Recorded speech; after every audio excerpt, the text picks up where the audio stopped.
지난 중에 저희 교육자들이 천안 신방 갈 일이 있어서 좀 새벽기도 끝나고 일찍 떠났습니다. 그리고 천안에 있는 독립기념관을 갔다 왔습니다. 거기에 가보니까 얼마나 기념관을 잘 해놓았는지 모릅니다. 우리 민족의 뿌리 찾기, 또 아픔, 또 지금까지 어떻게 우리 민족이 발전해 왔는가를 일목요연하게 잘 살펴볼 수가 있었습니다. 각 나라마다 이렇게 기념관들이 다 있는 것 같아요. 그래서 과거의 역사를 잊지 말고 오늘 교훈을 삼아서 다시 한번 역사의 실패를 반복하지 않고 희망찬 미래를 열어가기를 원하는 것 같습니다. 미국 뉴욕에 가보아도 여러분 자유의 여신상이 있지요. 우리가 1886년 미국의 독립을 기념하며 횃불을 든 이런 자유의 여신상, 미국의 가치를 우리가 한눈에 알아볼 수가 있습니다. 또 이제 불란서 파리에 가보면 에펠탑이 있지요. 요즘은 이제 여러 가지 전쟁의 영향상 불빛을 많이 끈다고 그럽니다. 그럼에도 불구하고 세계 최고의 명소가 되고 있지요. 실질적으로 이제 1889년 거기에 이제 프랑스 혁명 100주년을 기념하면서 여러분 또 만국 대회가 많이 열렸는데 그걸 기념하면서 아마 에펠탑을 세웠다고 합니다. 또 여러분 이스라엘에 가보면 참 이제 야드 바셈이라고 이제 야드 바셈인데 히브리어로 이거는 기억하다 이런 뜻이 되겠죠. 기억하다. 뭘 기억하느냐? 우리가 잘 아는 것처럼 여러분 나치에 의해서 유대인들이 600만 명이 학살되었잖아요. 성인 450만 명, 또 아이들 150만 명 전후로. 그래서 보통 역사 기록은 600만 명이 학살을 당했다. 생체 실형이나 그 외 여러 가지 핍박으로 죽어져 갔음을 우리는 알게 됩니다. 저도 가보았지만은 거기에 딱 들어가면 이런 게 있어요. 용서는 하되 잊지를 말자. 이러한 내용이 되어 있음을 우리는 이제 볼 수가 있는 겁니다. 특별히 지금도 이 홀로코스트 또 이러한 기념관에 가보면 젊은 나이에 죽은 그러한 사람들의 이름이 200만 명이 계속해서 불려지고 있어요.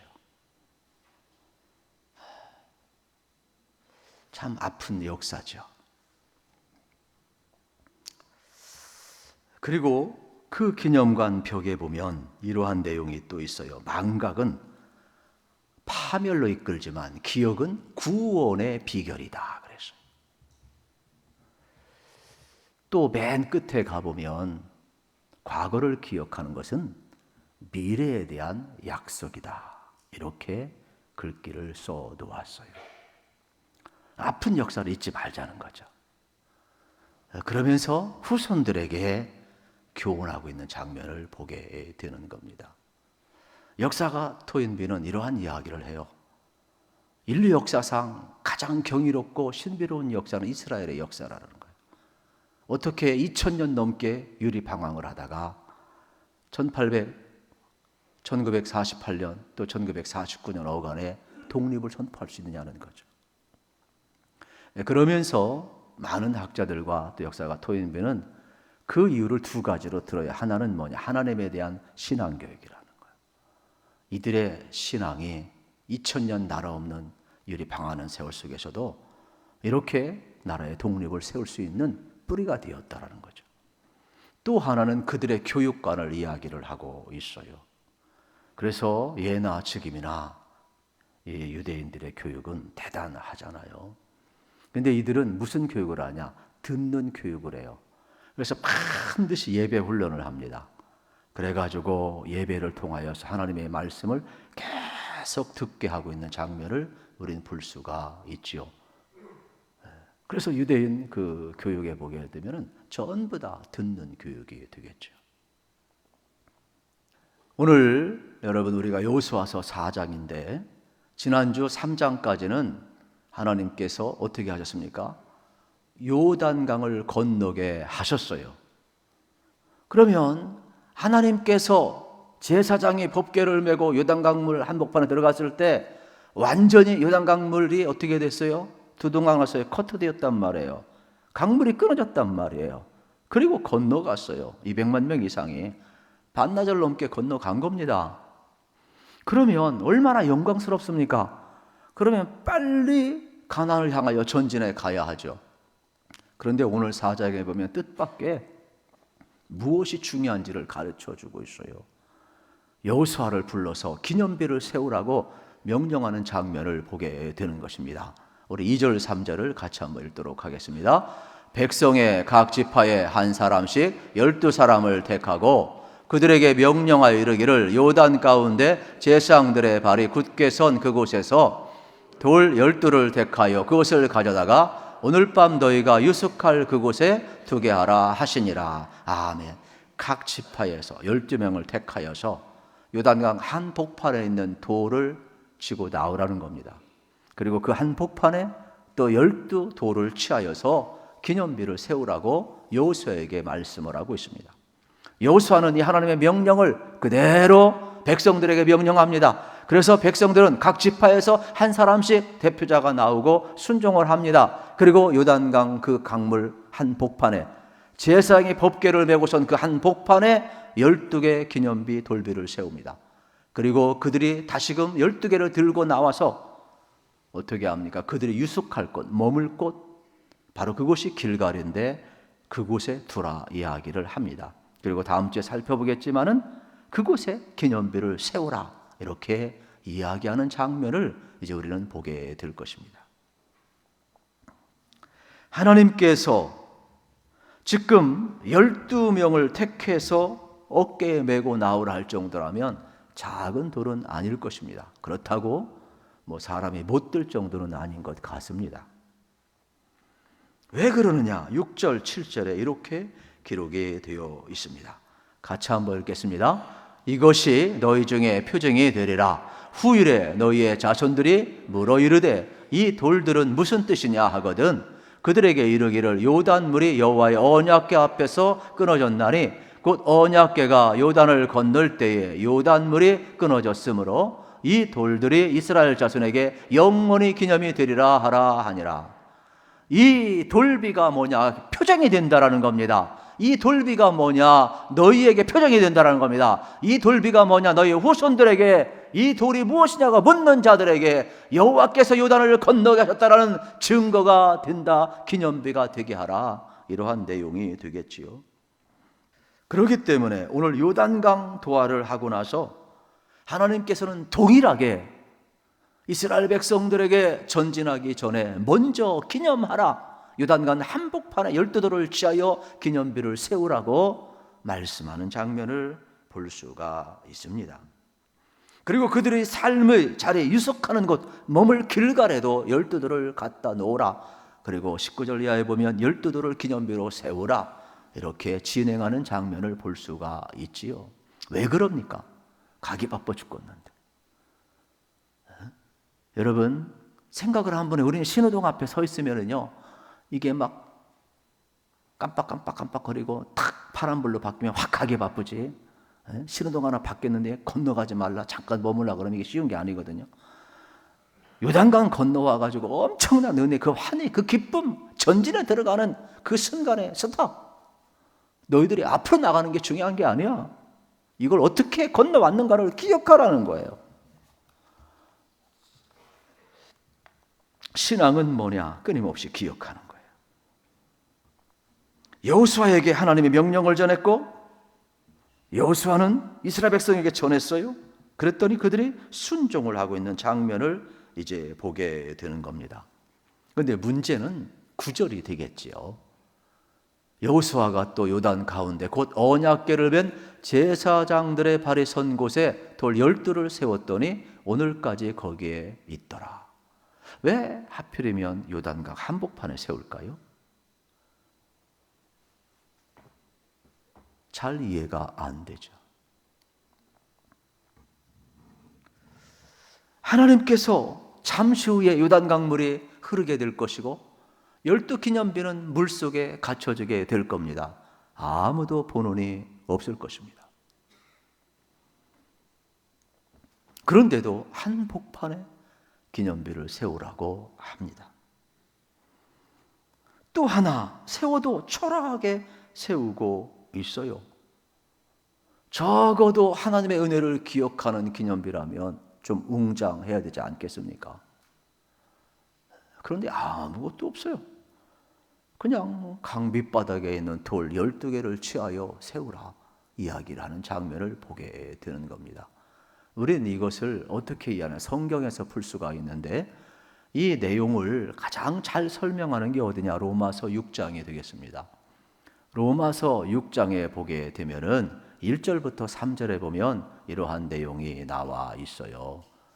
특별히 예수님과 함께 여러분 우리가 십자가에 못 박혀 죽은 것, 그러니까 예수님과 함께 우리가 세례받은 것은 예수님과 함께 죽은 것을 우리에게 설명을 해주고 있어요. 그래서 지난주에도 여러분에게 말씀을 드렸습니다. 요단강 도하 사건은 제사장이 언약궤를 메고 맨 앞에 나아갔습니다. 그리고 하나님 명령하셨을 때 그 법궤가 들어가고 한복판에 반나절 이상 서 있었습니다. 그거는 단순한 법궤는 아론의 쌍난 지팡이나 만나나 십계명이 아니라 이것은 인간의 완악함을 이야기하는 겁니다. 여러분 우리가 잘 아는 것처럼 이스라엘 백성들이 여러분 하나님이 모세를 세워놓았지만 아론을 세워놓았지만 그들이 리더십에 순종했습니까? 아론의 쌍난 지팡이 불순종한 그런 걸 상징하잖아요. 하나님 말씀 주었지만 십계명에 순종했습니까? 도들판을 던질 정도로 우상을 숭배하고 불순종했잖아요. 만나를 먹여주셨지만 그들이 감사했습니까? 여러분 맨날 새벽만 거두라 그러는데 더 걷어놓고 쌓고 불순종하고 그들이 여러분 모든 공급자가 하나님 것을 알지 못했잖아요. 그러니까 이 세 가지는 사실 대단한 것이지만 역으로 이야기하면 인간의 불순종을 상징하는 것들임을 여러분 알으셔야 돼요. 그래서 법궤가 들어간 인간의 불순종을 상징하는 것이고 그 위에 두 수락, 두 날개가 있어요. 두 뚜껑이 있단 말이에요. 그래서 이 천사의 두 날개 그 공간을 씌운 자라고 그랬어요. 거기에는 제사장이 어린 양을 잡아서 어떻게 반드시 피를 뿌려야 돼요. 그래서 속죄가 있을 때 하나님의 용서가 있고 하나님의 임재가 있고 하나님이 그 예배를 받으신다고 말씀을 드렸어요. 그렇다면 요단강 한복판에 법궤가 있다는 것은 그 씌운 자 어린 양의 피가 있는 것입니다. 우리가 죽어야 될 그 자리에 어린 양의 피가 있고 예수님이 대신 죽은 걸 의미하는 세례는 뭐냐? 예수님과 함께 내가 죄에 대해 죽는 거예요. 그래서 요단강 한복판에 있는 이 사건은 예수님께서 공생애를 시작하시기 전에 우리가 요한복음에서도 여러분에게 말씀을 드렸지만은 성경 또 마태복음도 마찬가지고 여러분 누가복음도 마찬가지고 예수님이 공생애를 시작하시기 전 요단강가에 세례를 받잖아요. 죄 없으신 분이 왜 세례를 받아요? 세례는 죄 사함을 받는 예식이기 때문에 죄인이 받아야 되는 거예요. 그런데 예수님이 왜 받느냐? 내가 어린 양으로 와서 우리가 죽어야 될 그 자리에 내가 죽으러 왔다는 것을 다시 한번 보여주는 사건이 요단강 세례 사건이라고 여러분에게 말씀을 드렸어요. 그러면 저도 그렇고 여러분도 그렇고 우리가 죽어야 될 그 자리에 누가 죽었어요? 예수님이 죽었어요. 우리는 뭘 기억하고 살아야 돼? 요단강 한복판에 기념비를 세우라는 것은 예수 그리스도의 구속의 은혜, 십자가를 기억하고 살라는 것. 그래서 이스라엘 백성들이 어떻게 요단을 건너고 그들이 여기까지 왔는가? 하나님의 은혜를 기억하며 살라는 귀한 말씀을 우리에게 전해주고 있는 것입니다. 그러면서 로마서 6장 4절에 보면 이렇게 전개를 하고 있습니다. 우리로 또한 새 생명 가운데 행하려 하려 함이라. 여러분 예수님과 함께 죽고 예수님과 함께 다시금 살았다면 새 생명 가운데 행하게 하려면 죽은 자 가운데서 살리신 것은 구원의 목적이 있는 것이 아니라 새 생명 가운데 살게 함이라는 거예요. 십자가를 통하여 구속한 것은 십자가가 부족한 것이 아니라 십자가는 능력이고 십자가는 전부이지만은 구원받은 하나님의 백성이 예수의 생명 안에서 새로운 생활, 새 생명, 풍성한 삶을 살라는 데 있는 겁니다. 그러므로 십자가를 넘어 부활의 생명에 들어가야 되는 것이죠. 그리스도 안에 풍성한 삶을 살아야 되는 것이죠. 이스라엘 백성이 애굽에서 나온 게 중요한 게 아니에요. 물론 가장 중요한 거죠. 그러나 가난을 통과해야 되는 거죠. 하나님 앞에 예배자로 나아가야 되는 것이죠.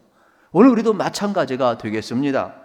오늘 우리의 삶은 어떠한 삶을 살아가야 되느냐? 고린도후서 5장 17절 여러분, 그런즉 누구든지 그리스도 예수 안에 있으면 새로운 피조물이라.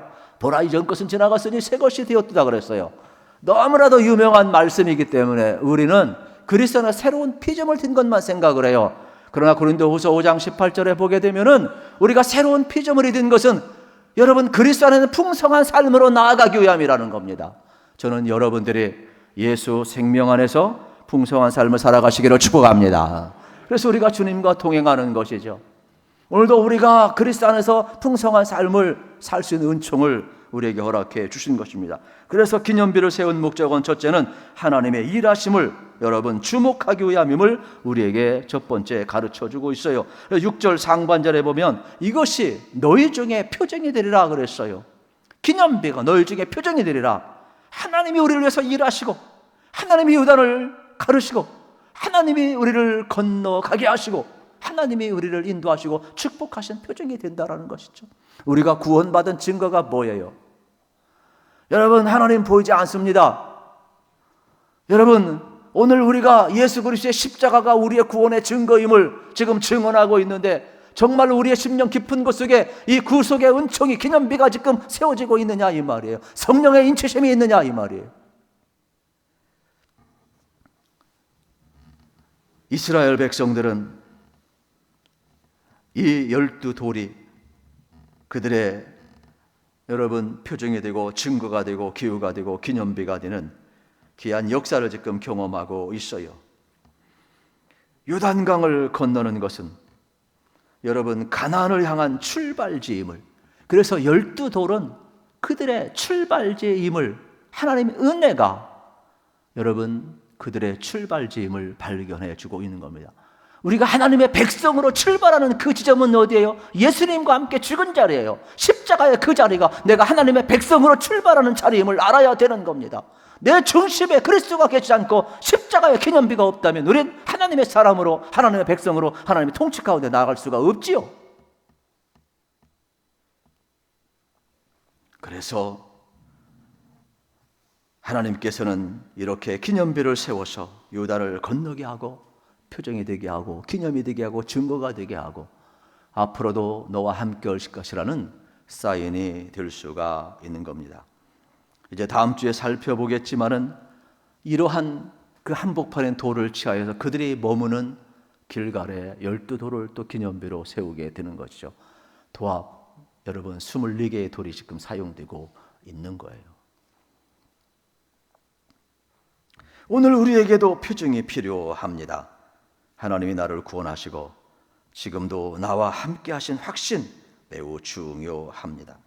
우리 앞에 있는 요단도 홍해도 건너게 하셨다면 이제 하나님이 앞으로 가나안 7족수가 싸워 넉넉히 이기할 것이고 가나안의 삶을 누리게 하실 것입니다. 하나님의 백성으로 여러분 살게 하실 것입니다. 저는 여러분의 삶 속에 여러분 성령님이 내주하셔서 십자가와 부활의 삶이 여러분 구원의 권능이 여러분을 다시 한번 확증시켜 주시기를 우리 주님의 이름으로 축복합니다. 두 번째로는 은혜를 기억하는 교육을 하기 위해서 그렇습니다. 6절 7절을 다시 보게 되면은 여러분 이건 뭘 의미하느냐? 이것이 너희 중에 표정이 되리라. 후일에 너희의 자손들이 물어 이르되 이 돌들은 무슨 뜻이냐 하거든 그들에게 이르기를 요단물이 여호와의 언약궤 앞에서 끊어졌나니 곧 언약궤가 요단을 건널 때 요단물이 끊어졌으므로 이 돌들이 이스라엘 자손에게 영원히 기념이 되리라. 이스라엘 자손들에게 영원히 기념이 되리라. 교육을 하기 위해서 얼마나 중요한지 몰라요. 우연히 갈라진 것이 아니라는 거예요. 이건 하나님이 개입하신 거라는 거예요. 이제 요단강물이 넘실거리고 돌들은 묻혔을 때 여러분 이제 다음 주 살펴보겠지만 19절 이하에서 길갈의 기념비를 세우고 여러분 육지에 있는 기념비를 보며 이 돌이 무엇이냐 이야기할 거 아니에요. 그러면 지난 날을 후손들에게 가르칠 것 아닙니까? 하나님이 우리를 도우셔서 요단을 건너게 하셨다. 그래서 이 돌비를 우리가 익숙한 곳에 세웠다. 그 증거가 저 흐르는 물 한복판에 있다. 역사가 흘러가도 하나님이 역사하신 그 증거는 요단강물 그 깊은 곳 속에 12돌에 있느니라. 밖에만 있는 것이 아니라 그걸 교훈하라는 것. 눈에 보이지 않지만 분명히 그곳에 역사 속에 역사하셨던 하나님을 기념하는 열두들이 밖에 있는 돌처럼 똑같이 있다 이 말이에요. 이스라엘 백성들은 하나님의 은혜를 잊은 것이 얼마나 비참한 역사를 가져온 것을 알기 때문에 그들은 지금도 절대로 역사를 잊지 말자고 교육하고 있어요. 신명기는 뭐냐?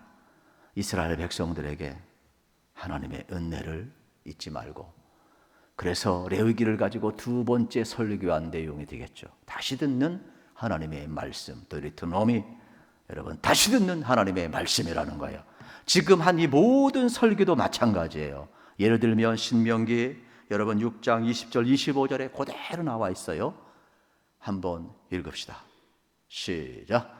후일에 내 아들이 내게 묻기를 우리 하나님 여호와께서 명령하신 증거와 규례와 법도가 무슨 뜻이냐 하거든 너는 내 아들에게 이르기를 우리가 옛적에 애굽에서 바로의 종이 되었더니 여호와께서 권능의 손으로 우리를 애굽에서 인도하여 내셨나니 곧 여호와께서 우리의 목전에서 크고 두려운 이적과 기사를 애굽과 바로와 그의 온 집에 베푸시고 우리 조상들에게 맹세하신 땅을 우리에게 주어 들어가게 하시려고 우리를 거기서 인도하여 내시고 여호와께서 우리에게 이 모든 규례를 지키라 명령하셨으니 이는 우리가 우리 하나님 여호와를 경외하여 항상 복을 누리게 하기 위함이며 또 여호와께서 우리를 오늘같이 살게 하려 하심이라. 우리가 그 명령하신 대로 이 모든 명령을 우리 하나님 여호와 앞에서 삼가 지키면 그것이 곧 우리의 의로움이니라 할지니라. 아멘. 여러분 이걸 기억하셔야 돼요. 그래서 이스라엘 백성들은 항상 신앙을 전수해 줬어요. 그리고 여호와를 섬기도록 했어요. 하나님을 알고 하나님이 하신 일을 알아야만이 여러분 어떻게 됩니까? 그들이 복을 받게 되는 거죠. 그래서 하나님을 잃어버리고 하나님이 하신 일을 기억하지 못하면 결국 망하는 역사를 그들은 너무나 많이 처절하게 뼈아프게 경험했기 때문에 지금도 기념비를 세우고 역사를 교육하고 신앙을 전수해주고 있는 것이죠. 우리도 마찬가지예요. 내가 예수님과 함께 죽은 것을 기억하지 못하고 내가 받은 십자가의 은혜를 기억하지 못하고 산다면 내 삶의 현장에서 여러분 어떻게 되겠습니까? 이 길갈은 굴러간다, 수치가 굴러갔다는 뜻인데 우리 앞에 여러분 예수님의 용서하고 세상을 가운데 살게 하고 거룩한 삶을 살게 하고 하나님의 통치와 백성 가운데 살게 하는데 이걸 십자가 은혜를 기억하지 못하면 능력 있는 삶 살 수 없어요.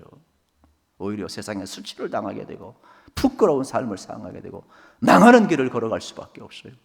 십자가의 은혜를 기억하는 사람이 그리스도 안에서 여러분 부활의 생명을 가지고 풍성한 삶을 살게 될 줄로 믿습니다.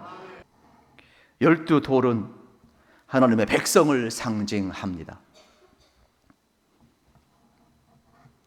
그러므로 우리의 삶은 항상 하나님의 은혜를 기억하고 하나님이 지금도 함께 계신 이 증표가 있으니까 여러분의 삶이 하나님의 은혜를 기념하는 증거, 여러분들이 구원받은 증거, 여러분들의 수치가 걸려간 증거. 그래서 누가 여러분들을 볼 때마다 하나님의 백성으로 하나님이 함께하고 세상 가운데 살아가는 표징으로서 우리는 살아가야 되는 것이죠.